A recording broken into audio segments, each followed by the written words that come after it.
السلام علیکم ناظرین، یہ قصہ دنیا کے ان بڑے عبرتناک واقعات میں سے ہے جنہیں سن کر انسان کا دل کانپ جاتا ہے اور روح پر لرزہ طاری ہو جاتا ہے۔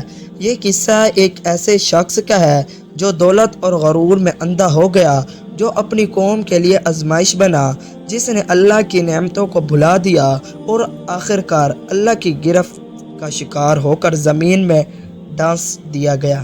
اس کا نام تھا قارون۔ قارون حضرت موسیٰ علیہ السلام کی قوم بنی اسرائیل میں پیدا ہوا۔ وہ حضرت موسیٰ علیہ السلام کا قریبی رشتہ دار تھا۔ بعض روایات میں ہے کہ وہ حضرت موسیٰ علیہ السلام کا چچا زاد بھائی تھا۔ ابتدا میں وہ ایک عام شخص تھا، مگر اللہ نے اس سے علم بھی دیا اور دنیاوی مال و دولت بھی۔ لیکن وقت گزرتا گیا اور قارون کے دل میں مال کی محبت نے جگہ بنا لی۔ لت کے انبار جمع کرتا گیا، اللہ کی شکر گزاری چھوڑ دی اور تکبر و غرور میں ڈوب گیا۔ اسے اللہ نے اتنا مال دیا تھا کہ قرآن کہتا ہے کہ اس کے خزانے کی کنجیاں کئی طاقتور لوگوں کے لیے بھی اٹھانا مشکل تھا۔ خزانے بے شمار تھے، دولت کی انتہا تھی، لیکن دولت کے ساتھ ساتھ تکبر بھی بڑھتا گیا۔ وہ اپنی قوم بنی اسرائیل کو حقیر سمجھنے لگا۔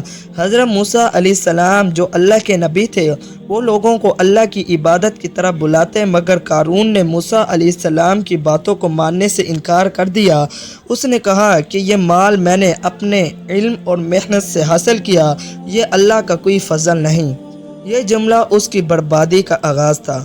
اللہ کی دی ہوئی نعمت کو اپنی طاقت اور علم کا نتیجہ سمجھنا سب سے بڑا ظلم ہے۔ قوم کے لوگ اسے سمجھاتے کہ قارون، یہ سب کچھ اللہ نے دیا، اللہ کے راستے میں خرچ کر، غریبوں کی مدد کر، مگر وہ نہ مانا، بلکہ وہ اپنی دولت کا اور زیادہ مظاہرہ کرتا۔ وہ اپنی قوم کے سامنے فخر سے نکلتا، قیمتی لباس پہن کر، سونے اور جواہرات سے پہنے ہوئے خزانوں کے ساتھ، تاکہ لوگ اس کی شان دیکھیں۔ کمزور دل لوگ اس کی دولت کو دیکھ کر حسرت کرتے اور کہتے کاش ہمیں بھی یہ ملتا، لیکن اہل ایمان کہتے کہ اللہ کا ثواب اس سے بہتر ہے جو صبر کرے۔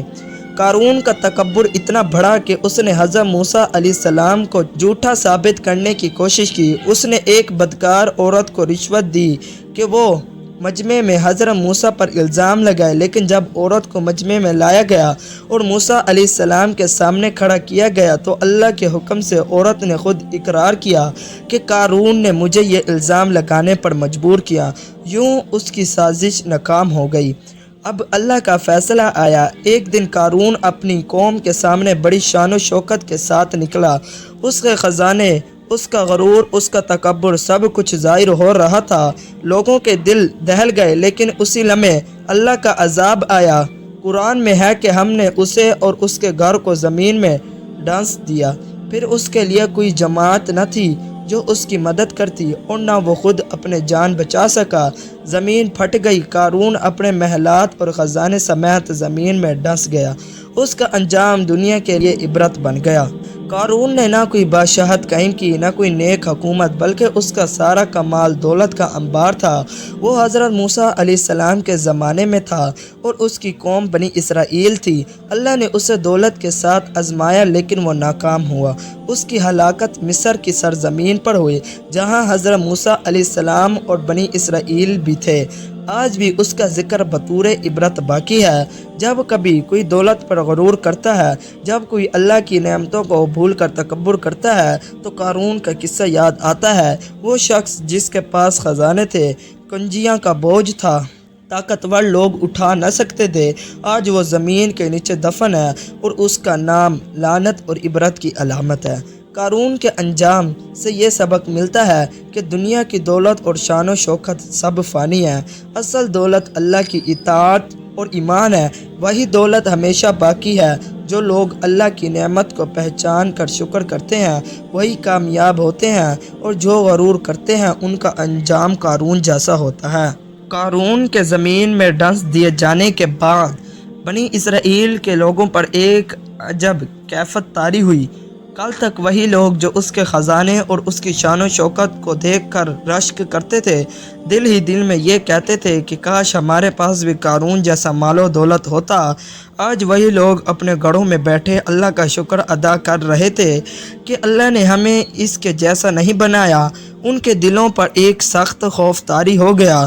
وہ ایک دوسرے سے کہنے لگے کہ واقعی دنیا کی مال و دولت کسی کو بھی ہلاکت سے نہیں بچا سکتی۔ کل تک جو قارون فخر و غرور سے سر اٹھا کر چلتا تھا، آج زمین کے نیچے دفن ہے۔ نہ اس کا مال بچ سکا اور نہ اس کے خزانے۔ لوگ کانپتے ہوئے ایک دوسرے کو نصیحت کرنے لگے کہ غرور کبھی نہ کرنا، دولت پر کبھی ناز نہ کرنا، کیونکہ اللہ کے سامنے سب کچھ نہیں۔ وہ رات بنی اسرائیل کے لیے عبرت کی رات تھی۔ ہر گھر میں اس واقعے کی بات ہو رہی تھی۔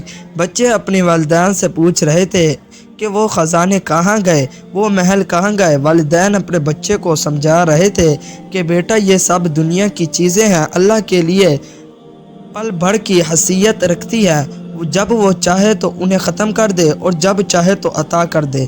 لوگ اپنی آنکھوں کے سامنے کے منظر کو یاد کر کے کانپ اٹھتے تھے کہ کیسے زمین نے ایک ہی لمحے میں قارون کو نگل لیا۔ یہاں تک کہ کچھ نیک بندے سجدے میں گر گئے اور اللہ سے دعا کرنے لگے کہ یا اللہ ہمیں دنیا کی مال و دولت سے فتنے سے بچا، ہمیں غرور اور تکبر سے محفوظ رکھ اور ہمیں وہ ایمان عطا فرما جو قارون جیسے انجام سے بچا سکے۔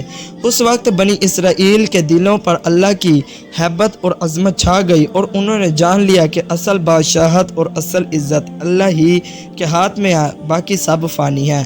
یہ تھا ہمارا آج کا واقعہ۔ ویڈیو اچھی لگی ہو تو چینل کو سبسکرائب کر لیں۔ اللہ حافظ۔